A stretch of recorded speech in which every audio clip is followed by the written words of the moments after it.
ఒక చిన్న స్టోరీ చెప్పమంటారా? ఒకరోజు ఒక దొంగ దొంగతనం చేయడానికి ఒక ఇంటికి వెళ్ళాడు. ఆ ఇంటికి కాపలా కాస్తున్న ఒక కుక్క అతన్ని చూసింది. అతడు ఆ కుక్కని చూసి భయపడ్డాడు. ఈ ఇంటికి దొంగతనం చేయడానికి వెళ్ళాలా వద్దా అని ఆలోచిస్తున్నాడు. ఆశ్చర్యం ఏమిటంటే ఆ కుక్క అతన్ని చూసి మొరగలేదు, కరవడానికి కూడా ప్రయత్నం చేయలేదు. కరిసినా లేదా మొరగడానికి ప్రయత్నించినా ఆ దొంగ వేరో ఇంటికి వెళ్ళిపోదాం అనుకున్నాడు.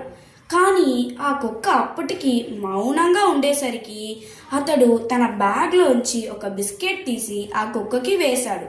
ఆ బిస్కెట్ని చూడగానే ఆ కుక్క ఒక్కసారిగా గట్టిగా మొరుగుతూ అతనిపై దాడి చేసింది.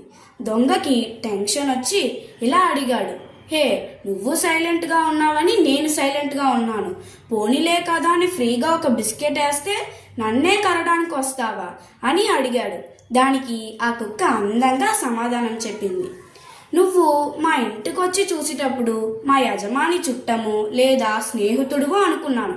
ఎప్పుడైతే నువ్వు నాకు ఉచితంగా బిస్కెట్ వేసావో అప్పుడే నాకు తెలిసిపోయింది నువ్వు ఒక దొంగవి, మా ఇంటికి దొంగతనం చేయడానికి వచ్చావని. సింపుల్గా చెప్పాలంటే కథ నీతి ఏమిటంటే, మనపై నిజమైన ప్రేమ ఉన్నవారు నేను నీకు ఇది చేశాను అని ఎప్పుడూ చెప్పుకోరు. ఎవరైతే తమ స్వార్థం కోసం మనల్ని వాడుకోవాలనుకుంటారో వాళ్ళే తమ గొప్పతనాన్ని ఎప్పుడూ చెప్పుకుంటూ ఉంటారు. ఈ 5 ఇంద్రియాలు ఉన్న జంతువులకి ఉన్న బుద్ధి మనకి ఉంటే ఎవరి చేతిలోని ఈజీగా మోసపోకుండా తప్పించుకోవచ్చు. నిజమా కాదా?